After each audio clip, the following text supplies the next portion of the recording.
Hey y'all, welcome to another episode of Adventures with Aggie Road to Tokyo. Today we have Kaleigh Gilchrist. Kaleigh is a dual athlete. She's a gold medalist in water polo, and she's going to be competing in surfing in Tokyo in just a few months. This will be the first time that surfing is ever offered in Olympic Games. She shares her story on how she got into athletics and how important this has been in her life, and all the things that she's been doing in the last year waiting on Tokyo to happen.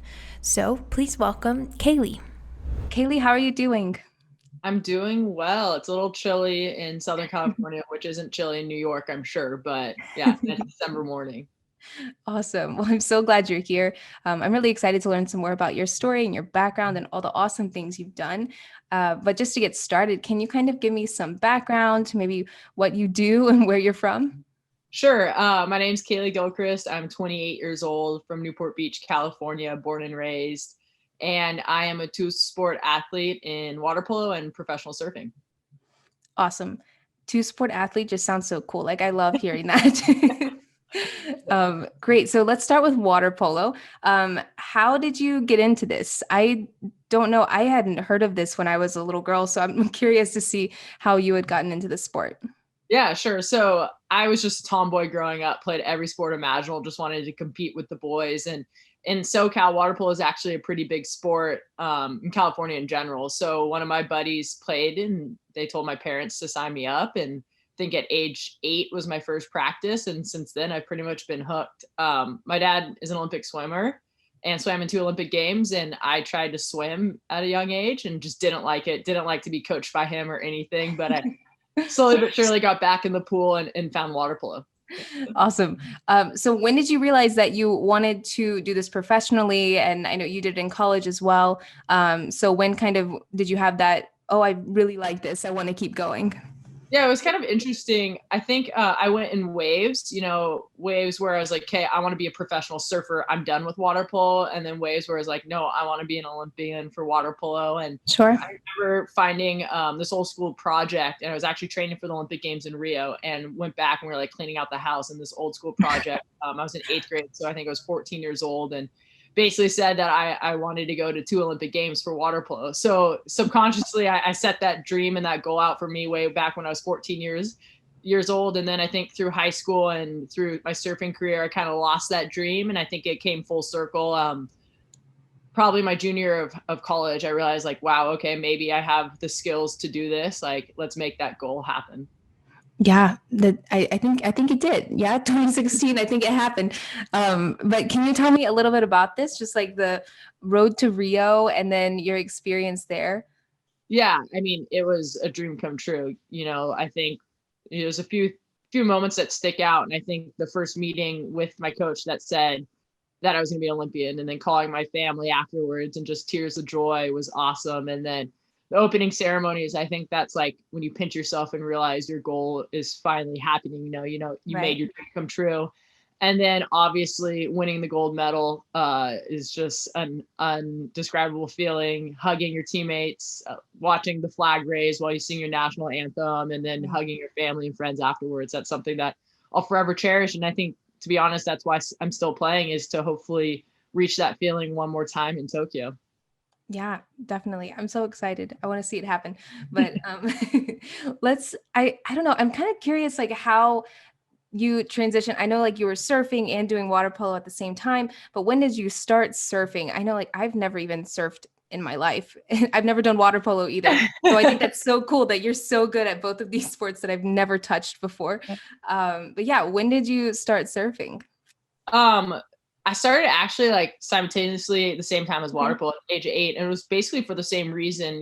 My group of friends, I had a great childhood friend group, and Yeah. they started to pick it up and wanted to surf, and it slowly just ended up being on the weekends. So that's what I wanted to do, and the weekend warriors started becoming after school, and then slowly but surely before school, and I just progressed kind of the same time as water polo. And I think the recognition really started my freshman year of high school, when sponsorships came towards me and I was doing well in contests and got invited to the USA surf team and so on and so forth. So I think it just started out as a fun hobby, which turned into a passion, which is now still a passion but also a career.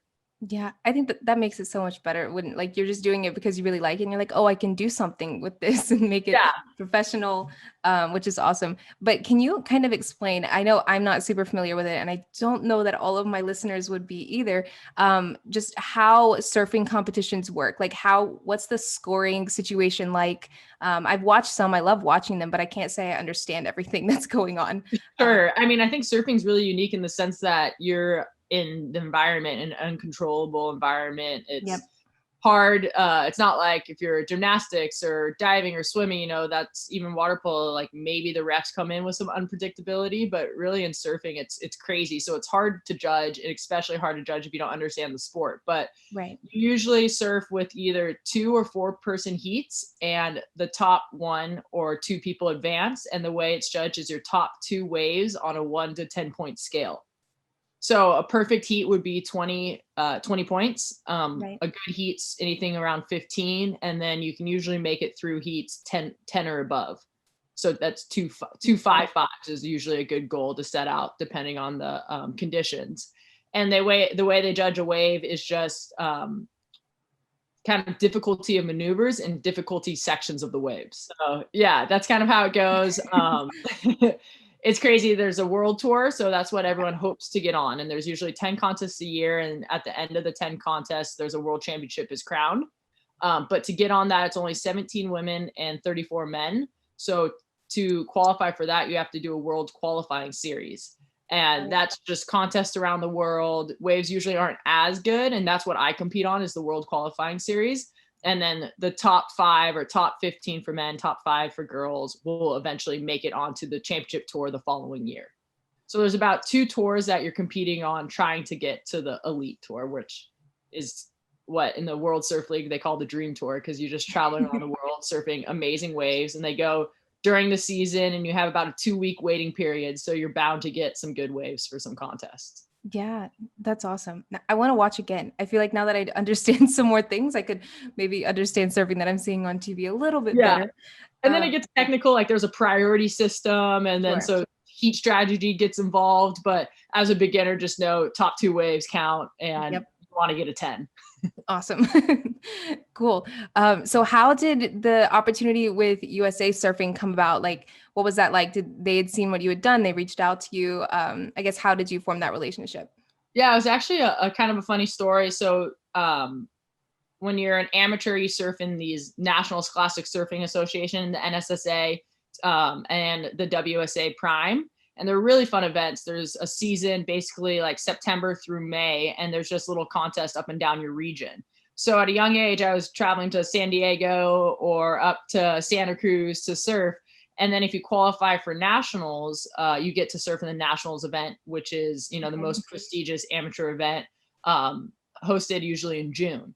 So I was getting some decent results in the NSSA. So I get a phone call, and it's Peter Townend, who's a legend of the sport. He's from Australia, and at the time he was the USA surf team head coach. And we don't even have a house phone anymore, but it was a voicemail, and my mom played it, and she's like, I think you should go down. He invited me to tryouts in Huntington Beach, just up the road from my house. And I didn't want to. I was kind of shy at the age. I wasn't like, now I'm way more social, but I was like, I don't want to go out of my comfort zone. And my mom was like, no, go. So it was a 2-day event. Didn't really know what was happening, or I didn't think I understood how big it was, which maybe it might have helped me in the long run, but I actually surfed well. He's invited us to the dinner to wrap it up. And, 2 days later, I was on the USA surf team. A week later, I was flying to Portugal to surf in the ISA World Junior Surfing Games.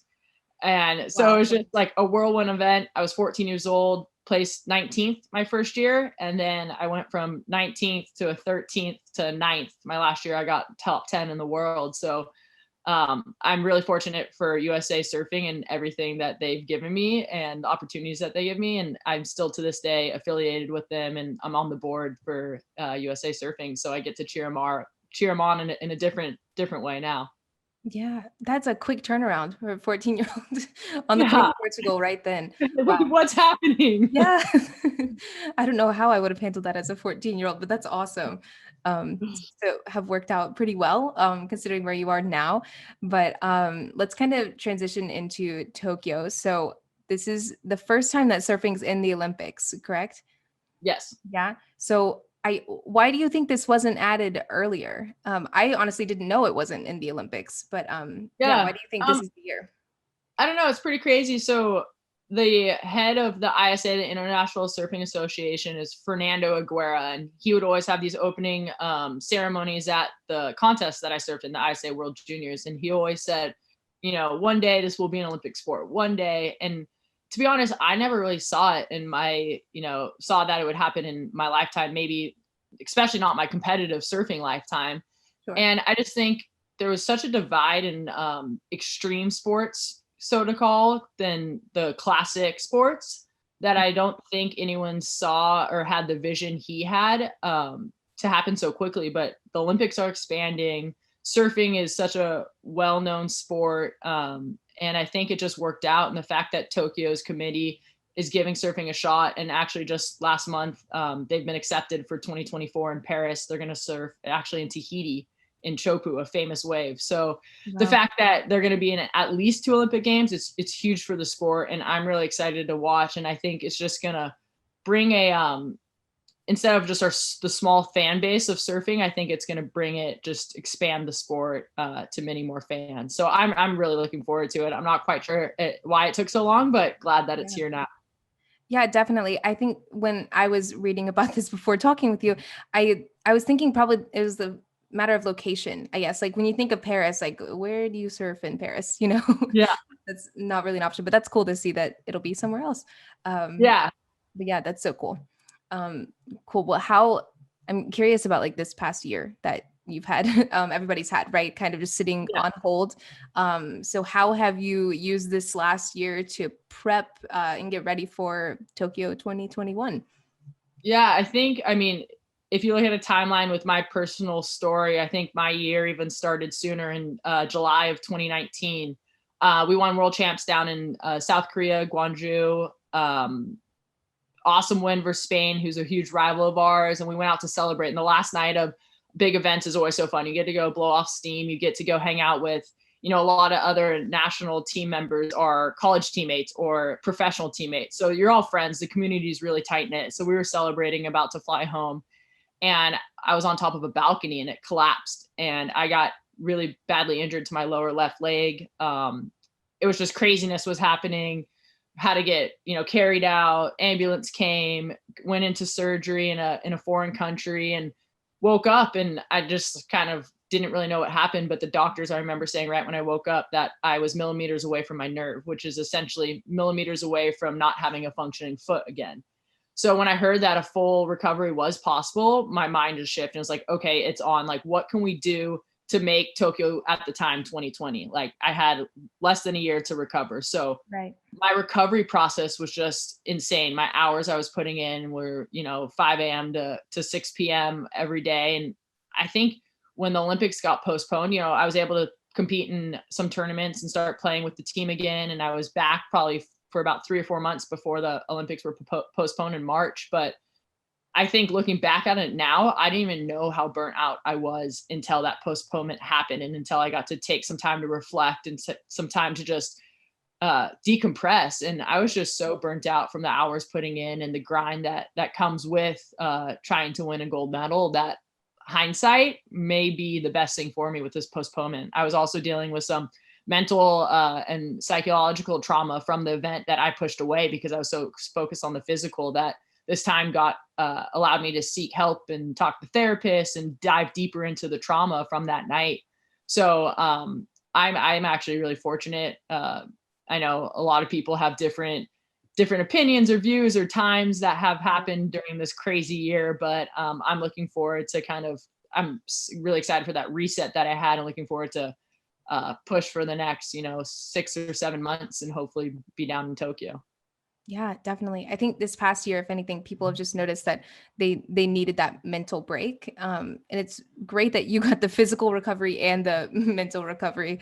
Yeah, despite the current circumstances and all the craziness that's going on. Yeah. But yeah, so how has training been going for you? Like, I don't know. I don't know if like surfing shuts down with COVID. I don't think so. But yeah, I've heard lots of crazy stories about athletes training and like lifting microwaves instead of weights. And no, I think surfing was like my biggest outlet during everything. You know, when we went to the harsh lockdowns in March and we stopped as a team, I think like March 20th. I got to surf every day. I know some places closed beaches and didn't allow surfing, but unfortunately, Newport did. So I was surfing every single day. Got pretty creative, made like a little home gym in the early days of quarantine, but we actually started back up as a team June 1st. And our summer program was really mellow. Once a day, non-contact, getting tested often, just kind of to get back into the swing of things, just swimming, seeing each other was more of a connection piece really than any training piece. But we did about an 8-week segment, really mellow. And then we started back up in September after Labor Day and just kind of started slowly turning the notch a little bit. Still, it's a non-contact test day is one practice a day. Get our results back hopefully that afternoon. So the following day we can do a double day lift and play some water polo, and then goes back to a non-contact testing day and so on and so forth. And I think what we've learned as a team is just that we have to be adaptable. Like we joke as a team, TBD, to be determined. And that's basically our full schedule for in the next 8 months or so. But we actually had 2 weeks off for Christmas. We start back up next Monday and we're going back into our full old school schedule. So double days, 6 days a week. Of course, we have to be a lot of bit just aware and safe with our protocols, but they've been implemented greatly by our trainer and our doctor. So there'll still be some non-contact testing days. We'll test often, but we just have to kind of ramp up the notch, so to say, and get back into the swing of things if we want to be on the top. Right. Definitely. Definitely. I think it's so interesting. I was speaking with a Paralympic swimmer yesterday and I was like, how do you like substitute water sports? You know, like runners, like, okay, like the track's closed, but like I'll run down the street, but you can't really swim down the street, you know, if you don't have your waters, like the water that you need for water sports. I guess, how do you like substitute those? It's so hard. And in both sports, I mean, again, right now surfing isn't the priority, water polo is. So surfing's more of an outlet for fun. But with water polo, I mean, and swimming, but you lose that shape so quickly. Yeah. And that's so tough because it takes so much effort and work to get to a shape you want to be at. And then within like 2 weeks, it can be gone. So I think instead of stressing early on in the quarantine days, like I need to find a pool, I need to do this, like everything was locked down. It was like, okay, maybe find other ways to stay fit. You don't have to worry about swim or water polo shape. Let's just stay fit. And then slowly but surely, pools started opening up. I'm fortunate to be a member of the Balboa Bay Club, which the pool's been open, so I can go swim there. But I think it was just letting yourself go for once, which is so hard as athletes in our minds, and just knowing that there was time and there will be time to catch up. Now, obviously, you can't have that mindset because time is limited within the games. You know, we have to stay in shape, and we've slowly done that. But yeah, I think water polo is a very unique sport in what it asks of you. You know, not only does it ask swimming shape, but the wrestling that goes involved, the contact that goes involved in underwater that no one really sees is unlike any other sport. Yeah, the camera angles like from below the water, that's insane. Like, why? I don't know if I could ever do that. But it's so cool. I love watching. Awesome. Well, I'm gonna ask my favorite question that I ask to Olympians, Paralympians. I love this question because everybody has such a different answer. But what does like the road to Rio or the road to Tokyo mean to you? Like to me, it's like, you know, cool ads on TV and like all this fun content and stuff because I'm not training, obviously. But yeah, what does the road to wherever you're going mean to you? I think, I mean, it's everything. That's why we do it. You know, what you see behind this or what nobody sees behind the scenes is what makes the end result that much better. It's the hard work, it's the grit, it's the camaraderie, the travel, the ups and the downs, the laughs and the cries. And, you know, as cliche as it might sound, it's about the journey. So, you know, and this journey obviously is going to be one of the craziest, most unique ones. So hopefully it'll just bring us closer together and we can play as a team in Tokyo. Yeah, definitely. I think the team aspect of things is so big, like going into Tokyo, just because people have been separated for so long. And even with other athletes that I've been speaking to, like these collegiate athletes and like other levels, it's people really appreciate their teammates during 2020 because they might not have been able to train with them or just be with them in general. But I don't know. I think that'll help a lot, like having and going into Tokyo with all of this camaraderie and like, oh, we're back together. I don't know. Maybe that'll help with the chemistry and stuff. Definitely. I think we did a good job of giving everyone their space they needed, because everyone, like I said, emotions were all over the place with Right. what happened. So I think we've done a good job of slowly, pulling each other in the same direction. So January we can, hit the ground running. Definitely. Yeah. And then I'm wondering about like national teams. Everybody is from everywhere, right? Like not everybody's based in California where you are. How do you, I don't know, make that team chemistry and stuff when you're not like super close or not physically close with everybody all the time, despite I guess 2020, maybe before that. But yeah, Yeah. how do you like stay connected as a team that way? Well, it's definitely a challenge. If you talk about, college, it's rather easy to make that Right. team camaraderie. You all chose to go to a certain college and you all have, for the most part, the same interests and the same age. So when you go to the national team, when you have somebody that's 17 years old and then you have someone who's 30, married and ready to have babies, it's so much harder to kind of bring them together. And fortunately, water polo is a smaller sport. So everyone's from California, and then we have one from Colorado, one from Florida.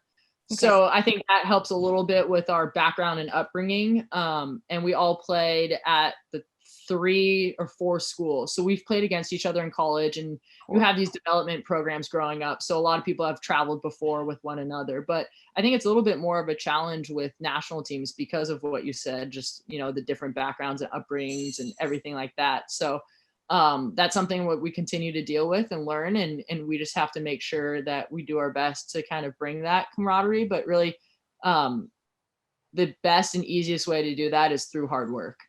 Yeah. Through hard work, and if you see your teammate working hard, you're going to respect and trust them, and then everything else is just, icing on the cake. The travels, the fun times, the days off. And for us, we train at Los Alamitos, which is in Southern California. And for our Olympic year, everybody will move to Long Beach, Seal Beach, Los Al area. And we'll train there for the entire year. So in that sense, it's full-time training. We're all live relatively close together. So it's, again, a little bit easier to make that teamwork. Right. Yeah, I think that it helps that there's the small community too of water polo players and stuff. So that's really awesome. Cool. A little bit of a transition, I guess. I know you're involved with a bunch of different, or I guess out of the pool, out of the water kinds of initiatives with different foundations and things. So can you just kind of share some of the projects that you've been working on? Yeah, sure. So just doing an ambassador for the Young and Brave, which is about pediatric cancer. I actually reached out to somebody who was in the surf community, Matt Coulter, who used to run it. And I was like, you know what, I want to get involved. Like, how can I help? And we just got creative in ways. And I just try to tag on to my travels, maybe a hospital visit here or there. So we always go to New York every year for the New York Athletic Club.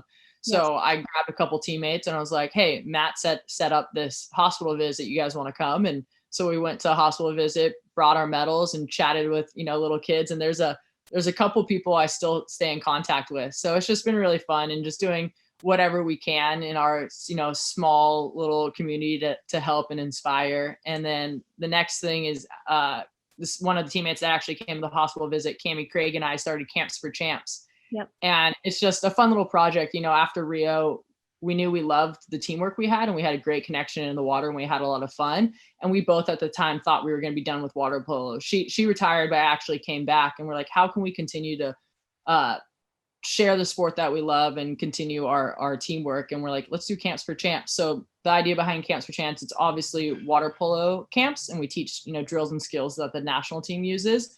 But what's unique to ours is that we do a lot of outside classroom work and a lot of empowerment and confidence building. And we got some tools and fun things that we do to the girls. And it's so fulfilling at the end of the weekend. And you just see these girls working with them for 2 days, and just the confidence that they've had at the end of the sessions. And obviously we haven't been able to do one. Gosh, it's been about a year, but we're looking forward to hopefully start that back up pretty soon. That's awesome. I want to learn. Can I come to your camp? Yeah, we'll let you. We'll go to Alabama and do one. Awesome. We need it. I don't even know that exists here.